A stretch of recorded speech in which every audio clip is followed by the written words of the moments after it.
Transferable parental obligation and consent architecture.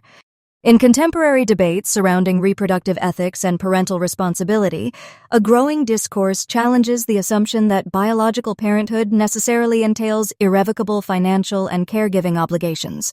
This narrative explores a proposed framework in which such obligations are not fixed, but potentially transferable, contingent on consent, capability, and substitution.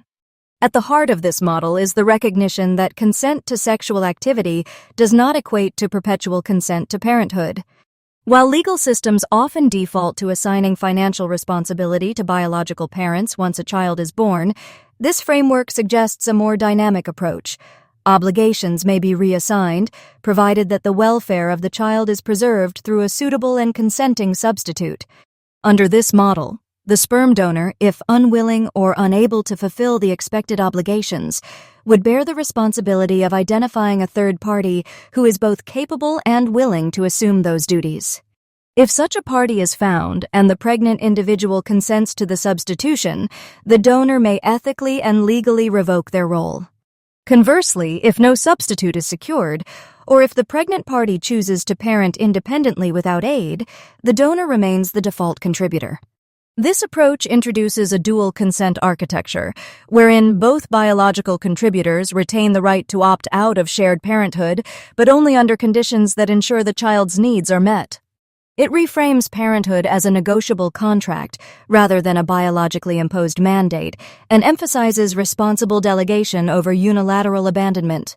Critics of this model may raise concerns about enforceability, the potential for coercion, and the risk of undermining child welfare. Proponents argue that it aligns with broader principles of autonomy and equitable responsibility, especially in contexts where one party exercises the right to parent unilaterally.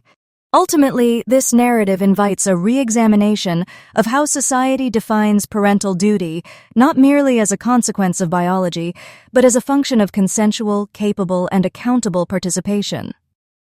Thesis statement. Parental obligations, financial, emotional, and legal, should be treated as transferable responsibilities contingent on consent, capability, and substitution, rather than irrevocable duties imposed by biological parenthood alone.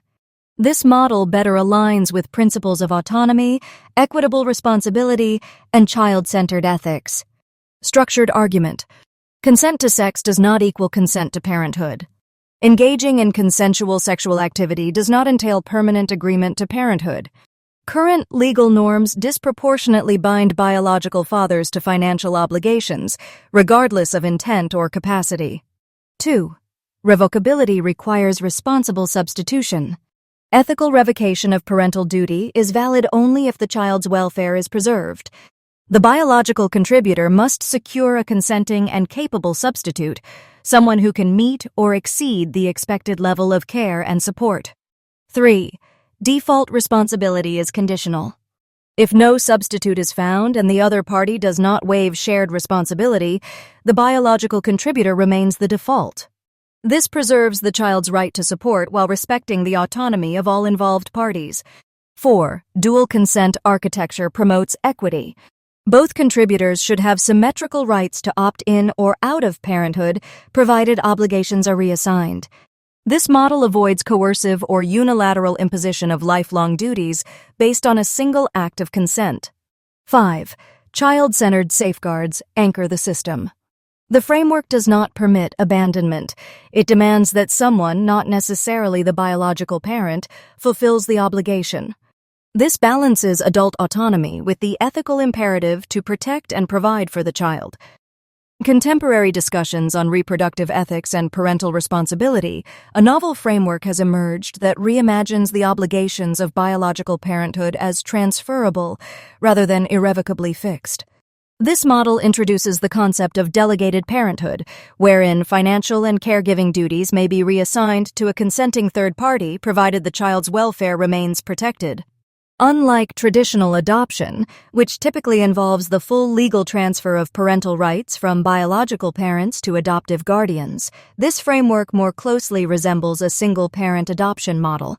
In such cases, one biological parent retains full involvement while the other formally exits the role.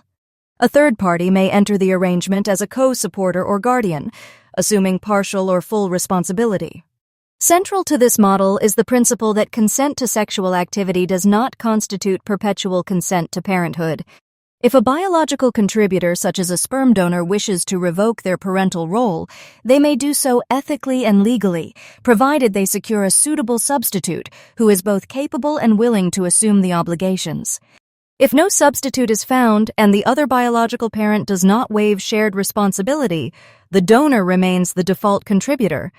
This approach introduces a dual consent architecture, where both parties retain the right to opt out of shared parenthood, contingent on responsible delegation. It reframes parenthood as a negotiable contract, emphasizing autonomy, capability, and child-centered safeguards. The model challenges traditional assumptions about biological duty, proposing instead a system grounded in consensual redistribution of parental labor. While critics may question the enforceability and ethical risks of such a system, proponents argue that it better reflects the complexities of modern family structures and affirms the rights of individuals to define their roles in ways that are both equitable and accountable. Yes, there are uncomfortable entailments. Revocation of parental duty may feel emotionally fraught or socially controversial. But the alternative, forcing individuals into roles they cannot fulfill, risks perpetuating cycles of neglect, resentment, and developmental harm. Children deserve more than circumstantial caregivers. They deserve intentional ones. By requiring that any revocation be paired with a suitable substitute, this framework incentivizes the selection of the best available parental candidates, those who are not merely present by default, but committed by choice. It transforms parenthood from a passive inheritance into an active, accountable role. This approach also respects autonomy without compromising care. It recognizes that parenting is not just a biological consequence, it is a social contract, one that must be entered with clarity, capability, and consent. And when that contract cannot be honored by one party, it must be responsibly reassigned, not ignored. Critics may worry about fragmentation or legal ambiguity. These concerns are valid and must be addressed through robust safeguards, clear consent architecture, and child-centered oversight. But the core principle remains: we must prioritize outcomes over optics. If a child can be raised by someone better equipped emotionally, financially, and relationally, then our systems should allow for that transition. Parenthood is not about possession. It is about provision. And provision at its best is intentional, not incidental.